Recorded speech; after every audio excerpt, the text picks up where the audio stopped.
website.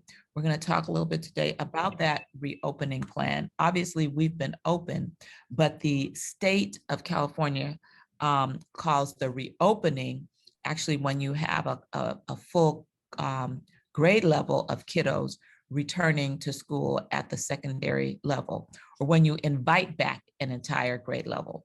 They may or may not all come to campus, but the invitation for an entire grade level to be on campus is what is known as a true reopening by the state.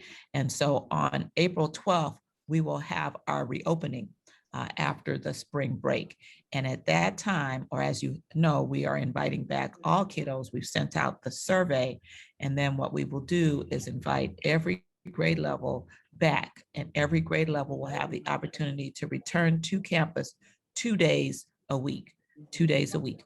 And so what we're going to hear today are the safety measures to do that. And then on the back end, I will explain the academic side of all of that. Let's introduce Maria Gibson. Miss Gibson, maybe before you go, our last person. My name is Maria Gibson. I'm the operations manager here at E3. So basically I'm responsible for anything facilities related.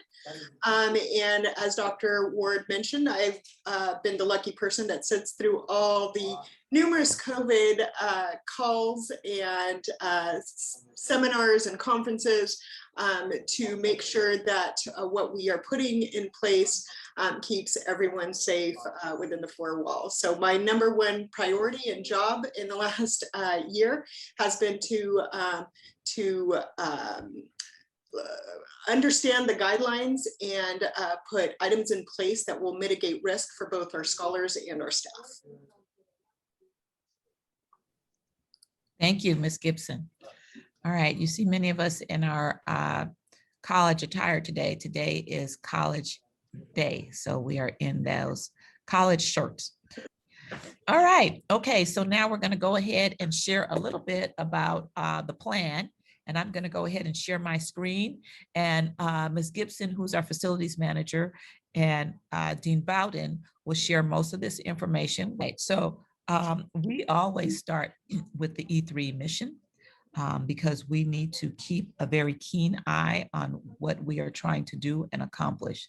So at every meeting, you will see that we start with our mission. And the mission is to engage, to educate, and empower our learning community to be caring. We just added the word caring officially this year because we realize that if you're not a caring individual, the rest doesn't matter. So to be caring, passionate, lifelong learners, and civic leaders engaged in our political system, voting, running for office themselves, and then prepared for college, workforce, and life. And that means that they are prepared for a viable path and viable career, that they are fully understanding of what that viable path and viable career is. Okay. And then we have 5 graduate profiles. So when our graduates, when our seniors leave us, our scholars, when they graduate, they should be civically engaged. They should be a literacy communicator, knowing how to use all of the social media platforms well, knowing how to read, synthesize information well, being able to use that information to improve their own lives, to improve their financial wealth.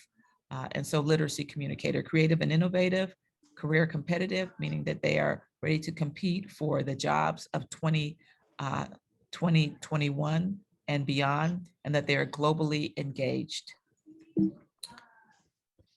All right, the agenda, we want to discuss the return to campus updates. We're going to just review the update on the school schedule, safety procedures to prevent the spread of COVID-19, and then additional information. And that additional information is really going to focus on the academic side of the house, what it looks like in terms of what you can expect your kiddos to receive academically. And then Q&A, but we will again have Q&A throughout, okay? All right, return to campus. We are going to return on April 12th with grade level cohorts.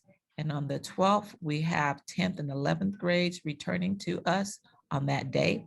And they will come in 2 days a week, Monday and Tuesday, and then 9th and 11th will be coming on Wednesday and Thursday. We will have no more than 120 scholars on campus at a time, in line with the health guidelines. Okay, and again, 9th and 11th on Wednesday, Thursday, 10th and 12th, Monday and Tuesday, and then Fridays, we'll start to have design thinking groups come in maybe closer to the end of April. Ms. Gibson, I want you to take it from here with the weekly testing and the mask. So part of the reopening plan is that both staff and students will be tested on site on a weekly basis. So we will be conducting those tests. It's just an antigen testing, which is the student will swab each nostril, and then within 15 minutes we'll have a test result. So the plan is to have that here on site. When they arrive, they would test prior to going into their studios. And then we will continue to support the usage of mask wearing, super important until everyone is vaccinated. And although I would say at this point, 90% of our staff have been vaccinated with the first vaccine, we'll continue to support that for a little while longer. And because it's important, right? And same thing with social distancing. So you'll hear a lot on the news right now because the guidelines are changing at what seems almost hourly at times. In regards to social distancing, how far the kids should be sitting. Some will say 3 feet, some will say 5 feet. Those guidelines are changing a bit at the state level. We will continue for now to keep the kids 6 feet apart. Dr. Ward mentioned the max capacity of 120 kids on campus. That is based on the 6 foot social distancing. So when we set up our studios, that was the guideline that we're following. So our guidelines are a little bit, we're still staying pretty stringent to our original guidelines, although things are changing what seems by the hour. So one of those safety protocols that we've put in place, we'll discuss a bit further, is temperature checks. We're still going to continue to do temperature checks. Again, we talked about how we spaced out the rooms, the studios, so the kids are sitting 6 feet apart. And then we have a signage throughout the facilities that just reinforces our expectations of our scholars and what their role in keeping everyone safe is. So again, reminders of social distancing, reminders of constantly washing and sanitizing your hands, and wearing the mask. Next slide, please. So we'll talk a little bit about what happens when the scholars arrive. So they're greeted downstairs, usually by Mr. Smith. We do this anyway, pre-COVID, right? We always have a staff member greet our kids because we like that one-on-one connection, and we like to look into their eyes and make sure everything's good. But with COVID, we've added another layer, which is the temperature checking. We're still going to continue to do that because we think it's important, although not currently a requirement anymore. We just want to make sure that we put as much mitigation in place to keep everyone safe. So we're going to continue to do that for a while. The other is we will continue to ask the COVID questions. Are you experiencing any symptoms? Have you been in contact with anyone that has tested positive? So those are the questions that they will be asked before coming in through the door as well. And if they say, yeah, my mom tested positive last night, or my friend tested positive, there are some things that we're going to do to make sure that we keep everyone else safe, which may be calling you and saying, hey, you need to come pick your child up and go get them tested. So those are some of the things that we're doing. If their temperature is not okay, or if they've answered yes to any of the COVID related questions, we'll keep them on the ground floor if at all possible until we reach a parent and get instructions on release, or instruct them to come pick them up. And if we can't get a hold of a parent or a guardian or an emergency contact, then we'll bring them upstairs and we'll isolate them in our nurse's office. Mm-hmm. And then we're going to be automating some of this soon as well. So once that happens, we'll let you know, so that our scholars will have an opportunity to respond to this before they return to campus using their cell phones. This is an Espanol. I'll try and do that slide, but I don't know if I want to torture everyone with my Spanish. So the late arrival process is the same exact thing as if your child were to get here on time. We'll still do the temperature check. We're still gonna ask the wellness questions. The only difference is they do get to ride up in the elevator, come up, and then we'll do those questions on the 6th floor versus on the ground floor. But same thing, same question, same protocol. Those children that have access to the elevator, that have made elevator accommodations, in an accommodation, I mean they've turned in a doctor's note that says they can't walk up the 6 flights of stairs, so they need to ride the elevator. They'll be given access to the elevator on the ground floor. We only allow two people at a time to ride the elevator in order to meet that 6-foot social distancing protocol. Once the elevator hits the 6th floor, they come out and then they go to the front desk, and that's where we ask the questions and take the temperature and make sure that they're ready to go on to the studio. And then just as a point of reference for everyone so that everyone feels comfortable, the elevators are also sanitized between riders as well. I think we talked about this. So same thing, same protocol, yeah. So visitor protocol, we are trying to, I don't want to use the word discourage because that's not a good word, but we are trying not to have many people come through the campus. So if at all possible, we're having Zoom meetings. We recognize that there are times where someone has to come on campus for a meeting. So the protocol for visitors are the same. They're temperature checked, they're asked the wellness questions, and then we have, we've identified a meeting room where we're keeping visitors. And again, that's just to try and not have people come in from the outside exposed to our environment. Right. But the protocol is the same. They go through the same protocol as anyone else, the staff or the students. But you will be asked, if at all possible, to have meetings online so that we have the least amount of people coming through the school as possible. All right.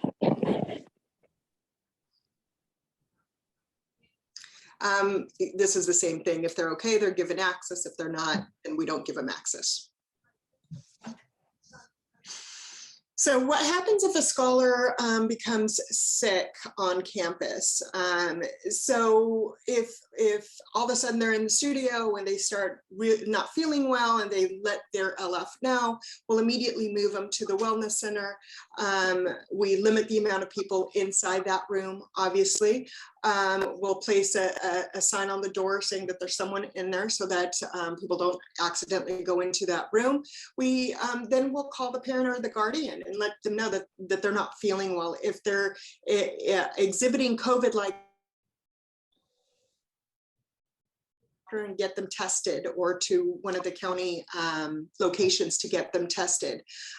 Once the parent arrives, they'll have to go and check them out at the front desk. And then after the student leaves, we immediately sanitize the areas of where the student is. And then we ask the parent to let us know whether or not they're cleared or whether or not they're still exhibiting any symptoms. If they are, we ask you to quarantine just to be on the safe side. So it's important to follow the protocol, especially if they're exhibiting any COVID-like symptoms. The protocol is the same with if a staff member or a visitor, except we don't call their parents. We just dismiss them and then we find coverage. We ask them to go get tested. We wait for the test results. And ask them to stay home until they're feeling better. That is key. If your child is not feeling well, keep them at home, please, because obviously we don't want to infect anyone else. So it's super important. And they can continue to learn from home, right? So we just want to be as cautious as possible.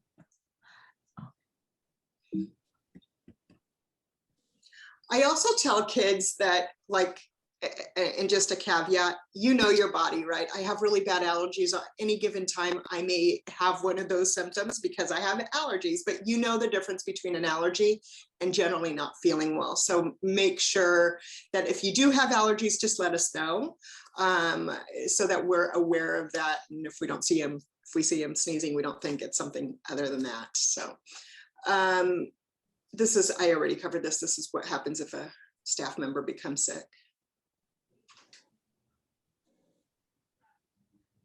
So let's talk a little bit about in studios, right? So when the scholars are here on campus, they'll be in the studios, or for those of us that are old school, classrooms. And we've put some structure in place to try and mitigate as much risk as possible. So like I've said before, 6 feet between scholars and the learning facilitator. We've placed signage throughout the campus and within studios that reinforces those reminders about washing your hands often and covering your mouth when you sneeze and cough and all that good stuff. And then prior to leaving, we ask the scholars to wipe down the area that they've used, right? If they've used any equipment, to wipe that down, because it's going to take a village. It's going to take all of us working together to make sure that we're mitigating as much risk as possible. So we put some structures in place. Every desk has a sanitation bottle. Thank you, Dr. Ward. I was looking for mine. It's way over there. Every desk has a sanitation bottle. So there's no excuse for them not to constantly clean their hands, which is the number one way.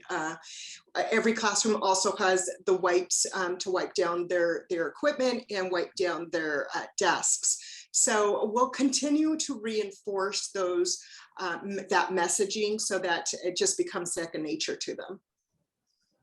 Passing periods, you'll notice if you come on campus that there are directional arrows, and that's so that the kids can follow a flow of traffic and they're not bumping into each other.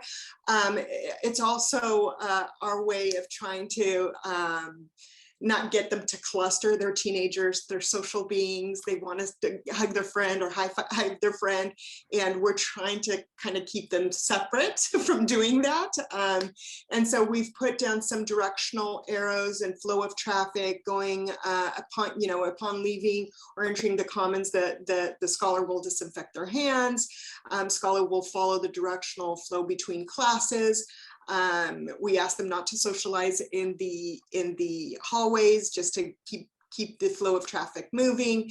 The bathrooms are closed during passing periods, so if they need to use a restroom, they need to ask the LF, who will then dismiss them and allow them to go, and that's so that we can control the amount of kids in a bathroom at a time. And then again, the demonstration stairwell is one directional during school hours. And then they'll use the exit stairs to access, to come down to the 6th floor if they're on the 7th floor. And then immediately after their passing period, Mr. Flores, who is our lead custodian, who is amazing, will spray down the hallways.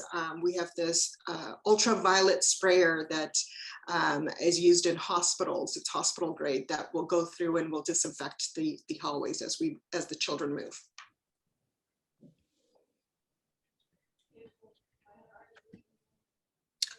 Do you want to share a little bit about the HVAC system? Yeah, so we've implemented some healthy building strategies that improve the air quality and clean surfaces that are incorporated into our layered defense against COVID-19, right? So we've met the minimum OSHA guidelines, but in addition, when we've met the minimum OSHA guidelines when it comes to the filtration of the system. We're lucky enough where our building is pretty new. It's only 7 or 8 years old. So the HVAC system already when it went in was, the newest system out there. And as it was explained to me, is we have a 3-step filtration system because of how new the building is. So it goes through a pre-filter, and then it hits what you'll hear out on the street, the MERV 13 rating. Then it hits that filtration system, and then before air quality goes back out, it hits a UV lighting, a UV filtration, which is an ultraviolet lights that were shown to kill mold and viruses and bacteria. And these are, this is the type of lighting that's used within hospitals.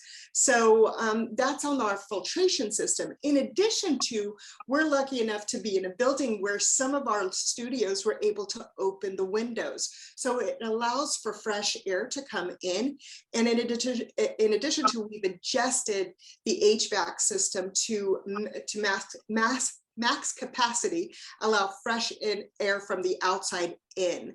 So we've put all these or requested all these additional steps to happen in order to filtrate the air. And those studios where we cannot open the windows, in addition to the standard filtration that we have with our HVAC system, we've purchased some portable room filtration, and that's again just an added layer of keeping everyone safe.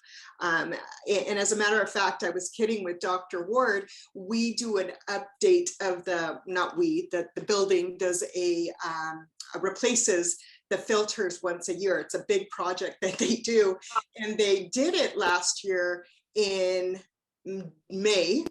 Right. And then the school's been locked down. So it's been me and myself and Mr. Flores on campus for the last year. So we've had the benefit of brand new fresh filters. And yesterday they just notified me that they're going to be re-replacing those filters again during spring break. So when the kids come in, it's to brand new MERV 13 replaced filters. So as an added, I feel really good about that, right? Because I think it again, mitigates risk.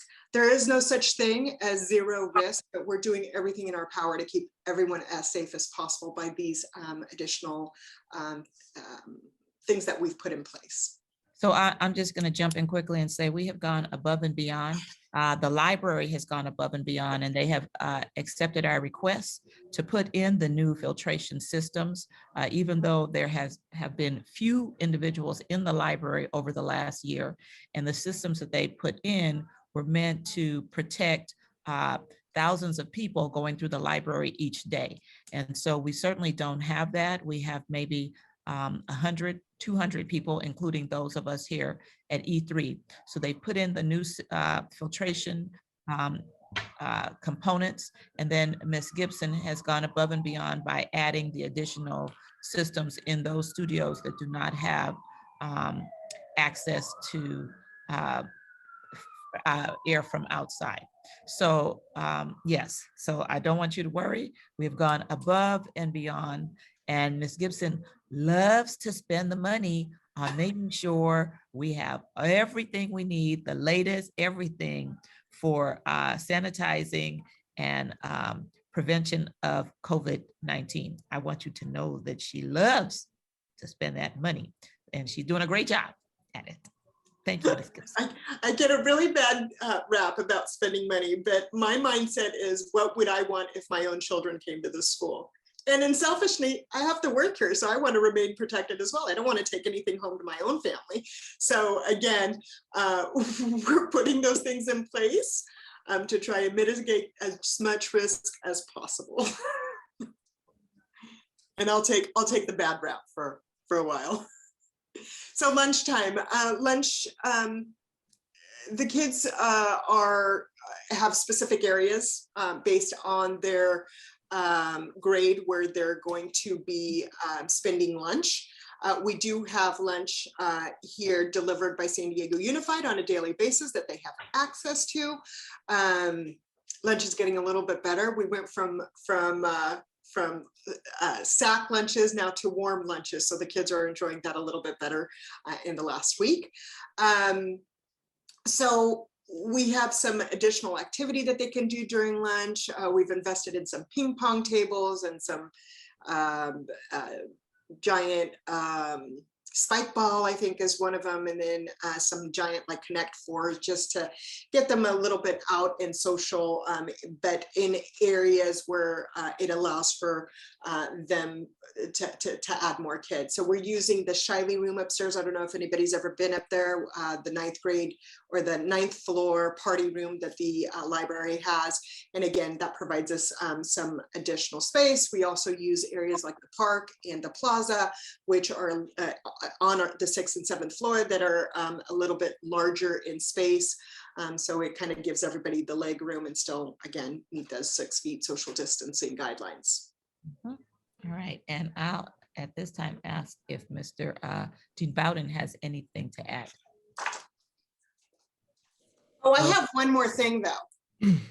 Dr. Tapia showed his binder, and I just wanted to show you my COVID binder, which is way bigger than his binder. And this is only one of 3. So, and when I say things change on the hour, this changes literally by the hour. So, you know, I thank everyone for their support, but, and what I do ask is that you reinforce those things that you heard today at home, just reminding kids about social distancing. That's the hardest one here, because like I said, they're with their friends and they want to sit together, and sometimes they forget. So if you could just remind them of that at home, that'd be awesome. Thank you. Yeah, what I'd like to add is just that it's been great to see people come back on campus.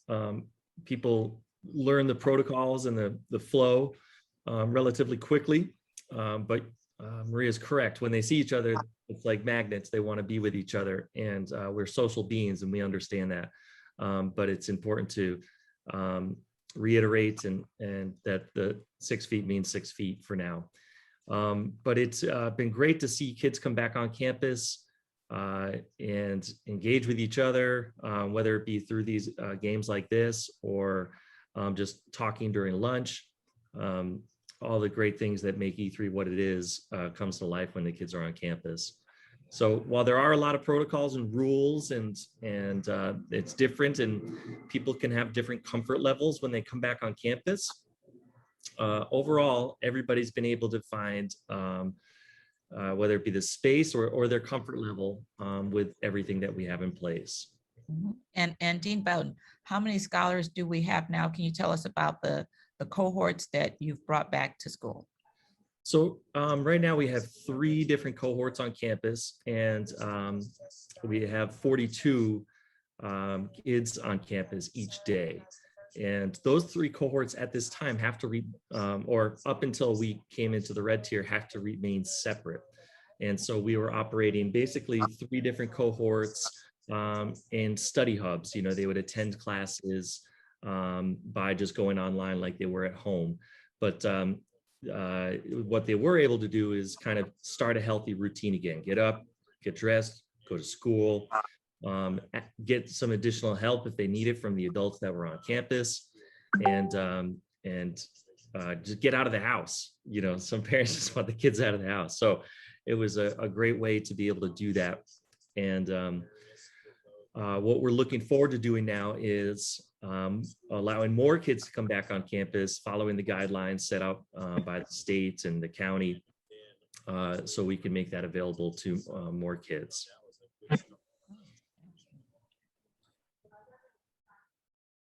Okay. The dismissal's pretty straightforward. At the end of the day, we go down the stairs, and we don't have the kids walking up the stairs. So the stairways to success at the start of the day is not occurring at this point, just because of the huffing and puffing that you would do with your mask on would be a challenge. But at the end of the day, the scholars will go down the stairwell.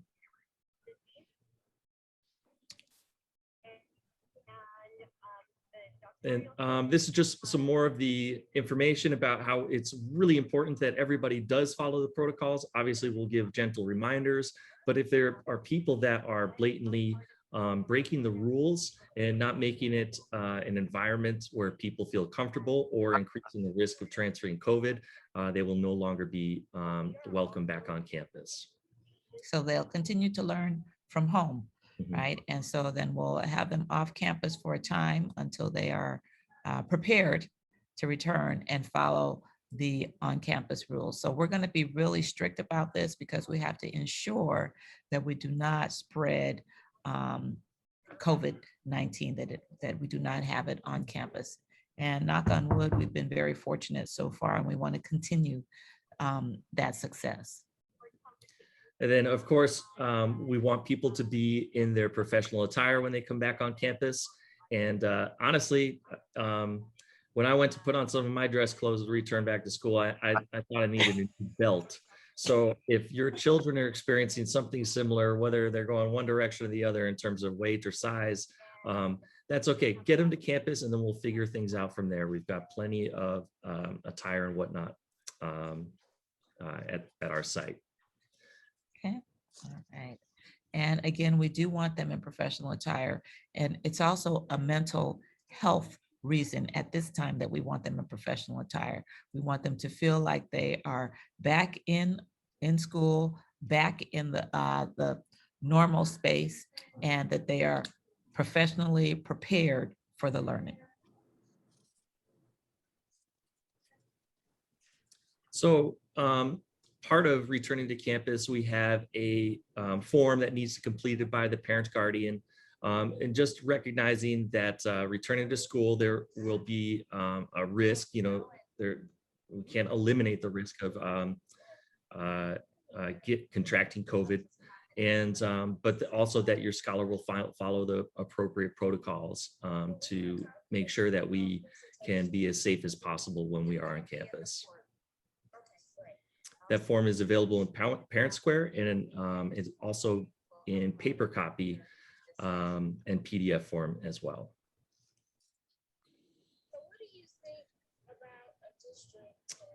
So I think this is back to Ms. Gibson with just the COVID reopening plan and the vaccines that are available to individuals. Yes, so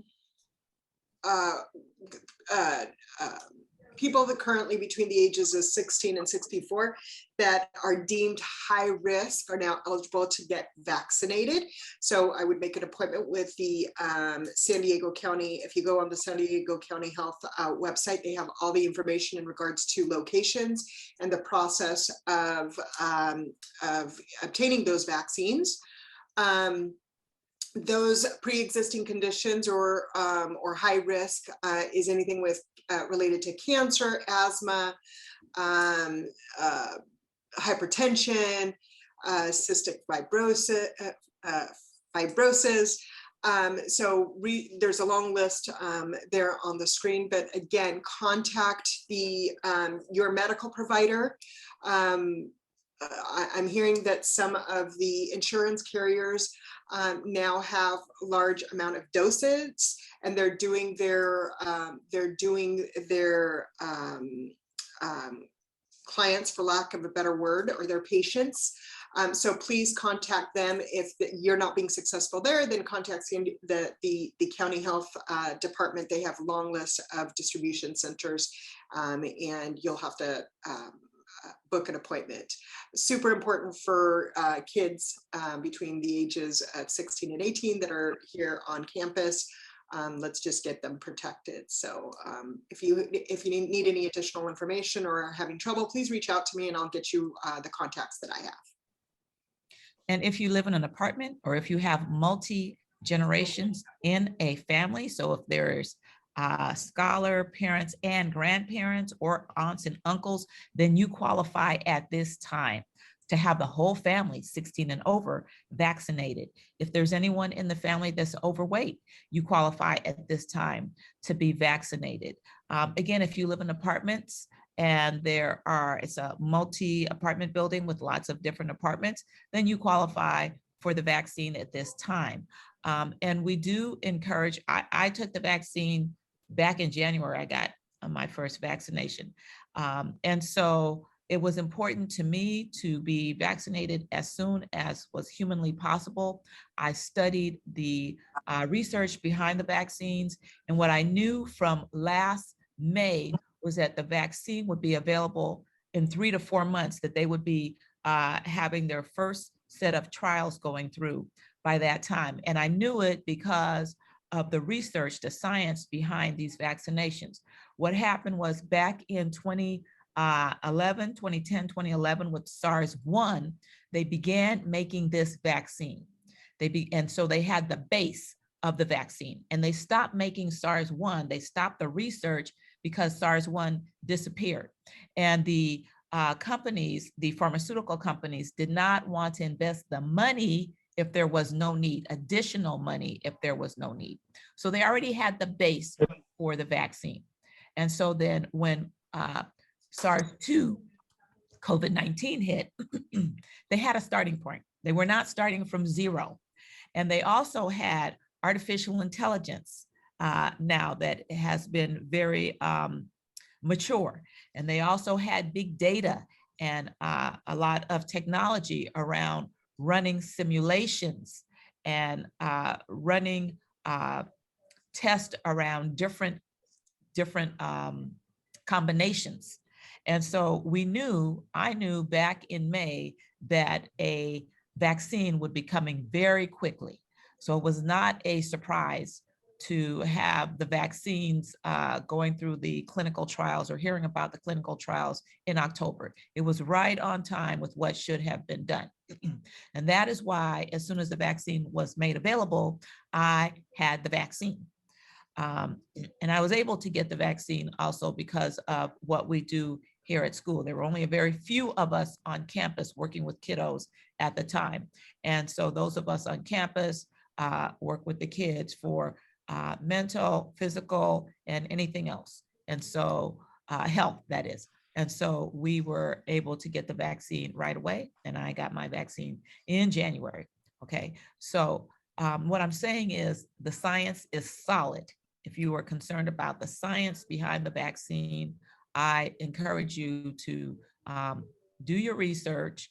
And again, I felt very comfortable getting the vaccine.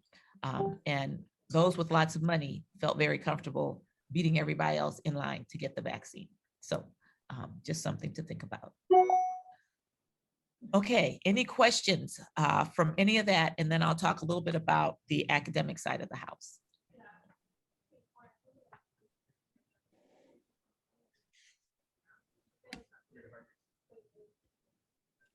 No questions? Let me check the chat. I have a question, Doc.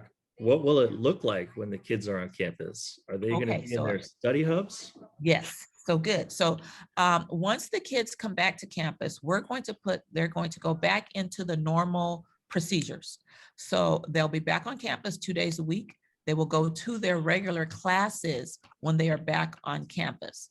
Now, if an LF is not on campus, then they will go to their common spaces. So, on campus, some of our ninth graders may not know, but we have 4 common areas. And those common areas are attached to a grade level. So we have a ninth grade commons, and then ninth grade studios are around that common area.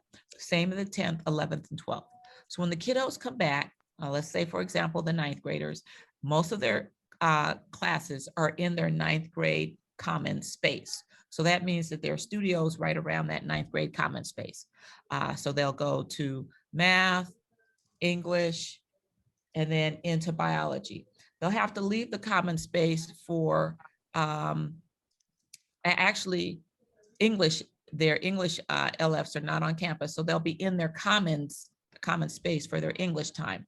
And then they have a couple of other classes, and those individuals are actually going to come down to the ninth grade commons and use that other studio there, so that they'll go there for their history, their pre-AP world history, and also for their integrated math 1.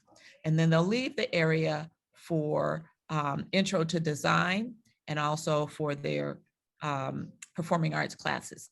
Their micro courses will still be in the same space. So basically, kiddos will have an area. It's a large area, and their studios are around their common space.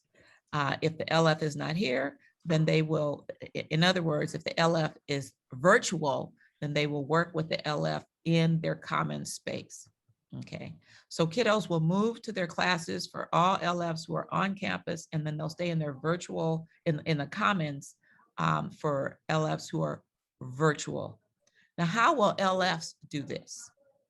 We are using new technology called swivels, which allows, it's like a little robot that follows the LF around. And so the LF can communicate with kids in the class as normal, and then they'll be able to communicate with the kids who are online using Swivel. So we also have Wi-Fi keyboards. So we walk around with our Wi-Fi keyboards. We also have iMacs. Those are the big computers. And that's where our Zoom is located so that we don't drop kids through the process. We don't fall off of the internet, because those are hardwired computers. So we won't have to worry about that there. So we have the iMac going, we have the Wi-Fi, the keyboards, the wireless keyboards. And then we have the swivel, and the swivel is a little machine, and it follows the LF around wherever they go. And then on the desk, we also have little microphones, so that the kids who are on campus, they can communicate with the kids who are off campus because of those little microphones that are dispersed around the studio. So the LF is able to manage 2 groups of kiddos at once. Now, it's going to take us a little bit of time to get started with that because most of our LFs have not experienced that too much. So give us a week and a half to get everything up to speed with using and getting comfortable with the swivel technology, but it shouldn't take us much longer than that. So again, the kids will be going to their regular classes when the LF is on campus. When the LF is not on campus, they'll be in their common spaces. And then LFs will be using swivel so that they're communicating with both group of kiddos at the same time. We're going to continue on with our academic programs. This year, we probably will not have CAS, the state testing, but we will continue with our MAP assessments. And you will be receiving the MAP reports this Friday via ParentsWare to see how your scholar has grown since the beginning of the year. And I'm very happy to report that we have made tremendous growth in the era of COVID-19. What that means is that our LFs have been teaching. They have been working very hard to ensure that your scholar gets an excellent education, even though we have been in the virtual world. You may have heard horror stories from other schools where kids are only online for 10 minutes. Teachers can't be found. They're off in Vegas or other places, but our LFs have been here every single day. We have had fewer folks take sick time during this era. And so they have been here consistently with your kiddos. And we brought more LFs on campus this year to reduce class size and to also ensure that we were meeting the needs of our most vulnerable scholars, meeting the needs of our SPED kiddos. So we brought on 5 additional credential folks to work with our kids and to reduce the class size. And that is really how we have been able to increase the growth here at E3. So you'll get those reports on Friday, and what you'll be able to see is look from the September scores to the winter scores, and then we'll test again in June. And we've been doing the MAPS testing for quite some time. So, but make sure that your kiddos take that very seriously. That gives us a really good gauge on how they are performing. And then what we're also doing now is reimagining education, okay? We have received a lot of money for something called learning mitigation loss, to ensure that kiddos who were not learning, learn. Now, that money did not just come to E3, it came to every school in the state and every school in the nation. Why? Because in most places, there is the need to mitigate learning loss. Like I said, in most places, in many places, not here at E3, kiddos were not receiving instruction over the last 12 months. We know for the first 6 weeks to 8 weeks, from March of last year to May, many kids were not even in school. Not here at E3, because we transitioned over a weekend. So we never lost instruction. But there are many kids in California and in the United States who have had very little instruction, if any instruction, over the last 12 months. And so all schools received the Learning Mitigation Loss Funds, the CARES dollars.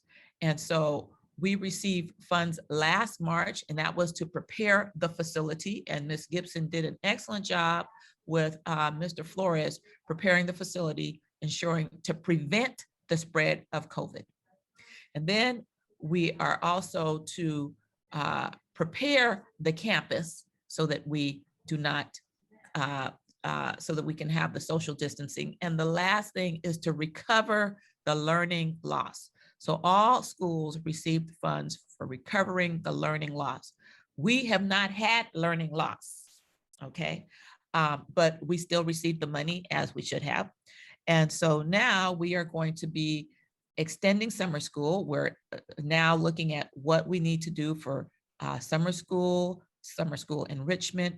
Remember, we've always had competency-based summer school, which means that if kids did not meet competency, have a C, B, or A by the end of the semester, the second semester, that they would attend summer school. That has always been, or for the last 3 years, since we brought on competency-based summer school. So we will continue that this summer. Kiddos have until April 23rd or so to complete their semester 1 IPs. If they don't complete their semester 1 IPs, then they will be required to come to summer school to retake those classes. And that has always been what we've done at E3. Now this year, we're going to look to bring on more people to assist with the summer school because we have the funds. So we're going to do that. We're going to look for enrichment in summer school. And then next year, we'll start a Saturday robotics class. And then we'll look to ways to extend the school day. We are going to look at our data to see where we need to have more learning facilitators, where it would be most impactful to reduce class size. We know that ninth graders, our incoming ninth graders in 2021, this coming September, we can anticipate that they will be further behind because, like we said, most schools were not able to turn on a dime and have the quality instruction that E3 has had. And part of the reason that we have been able to do so is because we were already prepared with the one-to-one technology. Our staff knew how to use online technology, online programs. We had Edgenuity, and then we have a suite of online programs that our staff is very familiar with. So the transition was easy for E3. It was fairly easy for our scholars. And then we came up to speed with Zoom very quickly. Our kiddos were very helpful in bringing us up to speed with Zoom as well. So we've never lost any traction in terms of instruction and instructional time. But we are at a crossroads. We are spending a lot of time looking at the research around what it means to be prepared in the year 2030. So our staff now is going through training on the workforce development or the workforce sectors. What are the 15 workforce sectors? What are the major sectors here in San Diego? What are the jobs? What does it mean to be ready for those jobs? So we're going to be investing money in that because I believe that the only way to prepare your scholars for a viable future is for us to understand what is out there. What is the workforce? What are the opportunities? What are the game changers? So we're spending time understanding the game changers in the world. And the pandemic itself was a major game changer. It forced us to go to this space that we're on now, the Zoom world. It forced us to use more e-commerce. It forced us to understand that some kids might do better in the virtual space. Some kids will do better in the face-to-face space.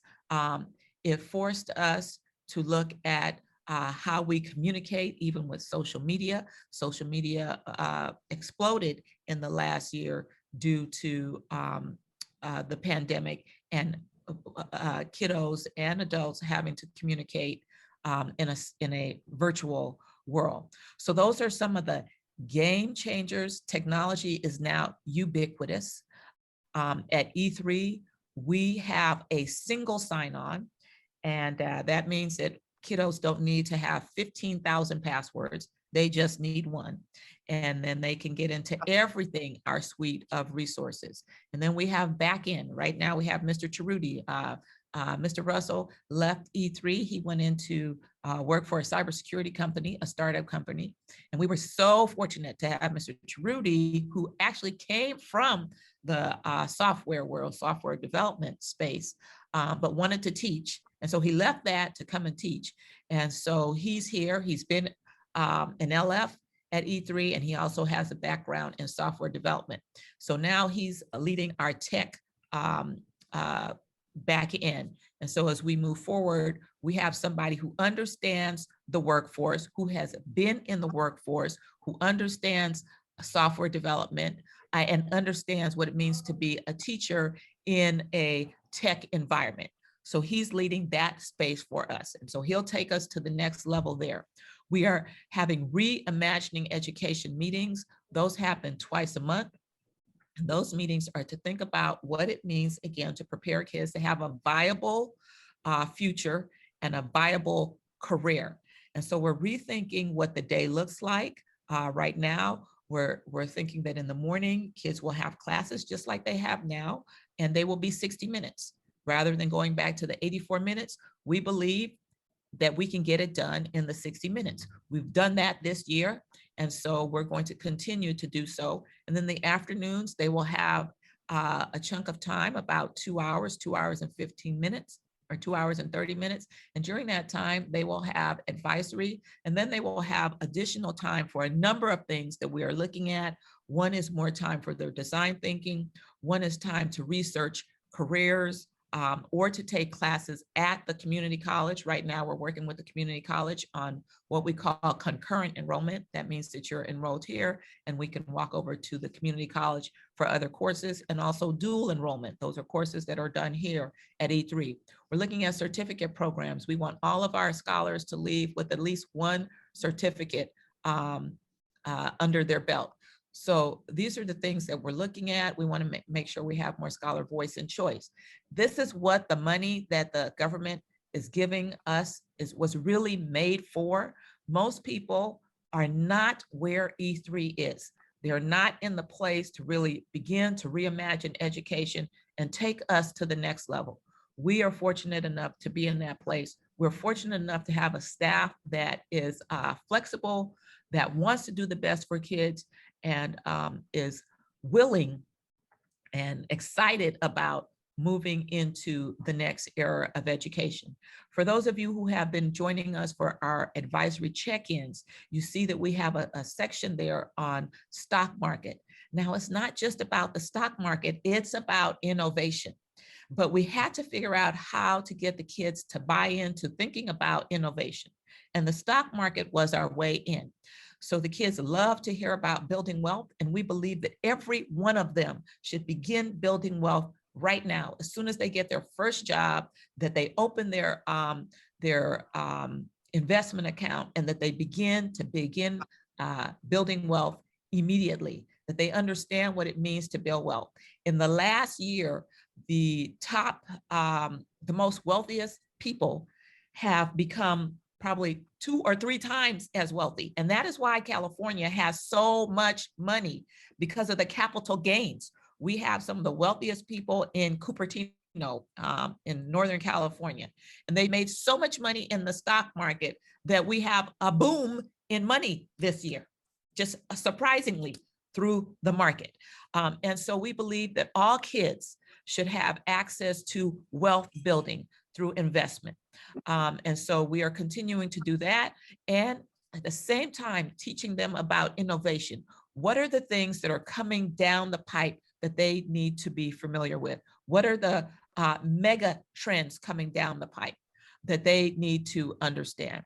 Technology is that game changer, and it has led us to mega trends in artificial intelligence, big data, mega trends in virtual reality. We bought 12 computers for our kiddos to do gaming, state-of-the-art computers. And then we bought 3 more computers that are going in our science spaces for virtual reality, so that we can put on the Oculus or the headgear and then cut up, do all the dissections without actually having the pig or the frog or the whatever there.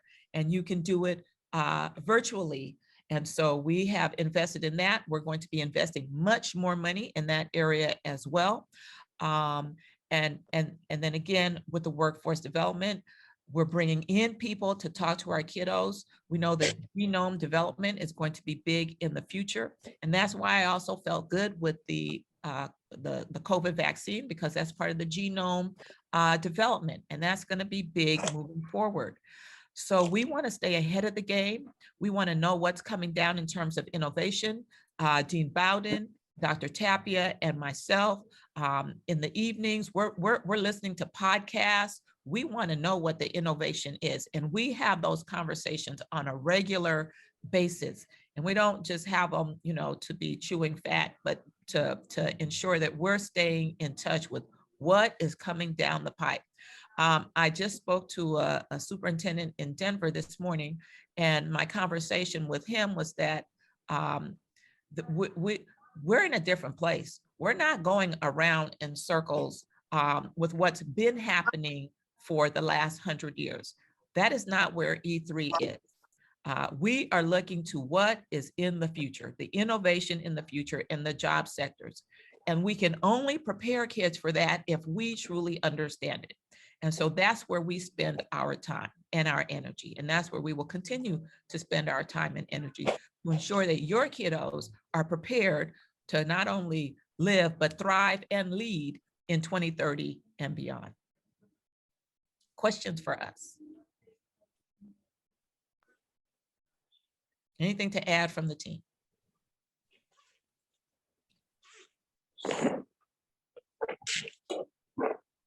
Very Nothing quickly, to add. no I just question. wanted to mention a couple things that came up in the chat. Yes, we're doing everything that we can here at E3 to make sure that our scholars are successful.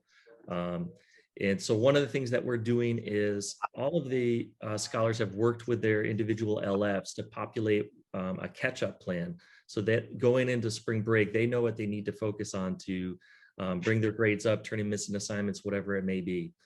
Additionally, we have tutoring offered over the course of the first week of spring break. That's Monday through Friday, 10 a.m. to 12 p.m.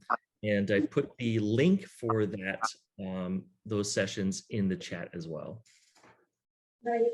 And then we have tutoring after school every day, except for Friday. Monday through Thursday, we have tutoring from 2:45 to 4 p.m. So kiddos can come any day for tutoring. If your scholar is behind, or if you think that they need additional help and resources, well, we'll be looking at the data, but you always feel free to contact us, and we will hone in immediately to ensure that every scholar gets what they need. Dr. Ward, we're looking to increase that tutor support as well. I'm posting today for additional, also for special education and specialist support that can help with these very specific academic areas of need. So we're going to be increasing support now through the end of the school year as well. Thank you, Dr. Tapia. All right, and then if they have connectivity issues, we have a person that is that takes care of all the connectivity issues. Contact Dean Bowden, and then he and Ms. Carter will work with you on any of the connectivity issues.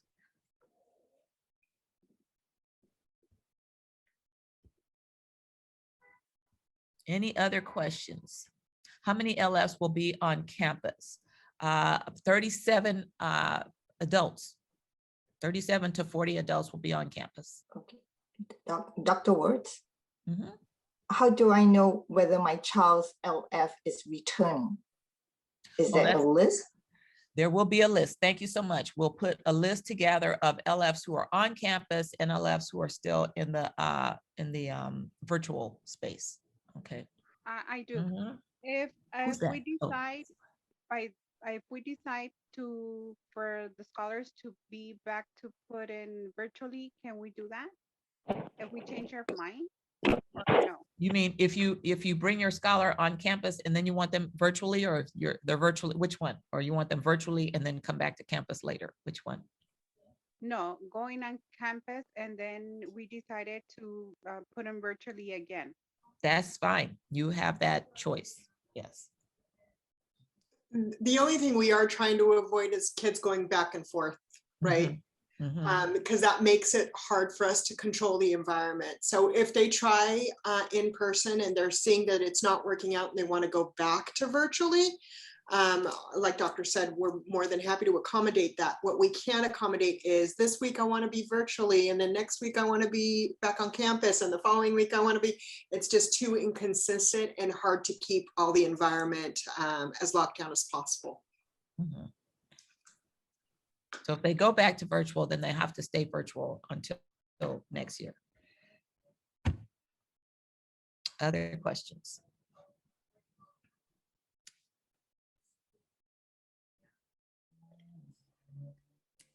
Okay, well, if you have additional questions, you know where to reach us.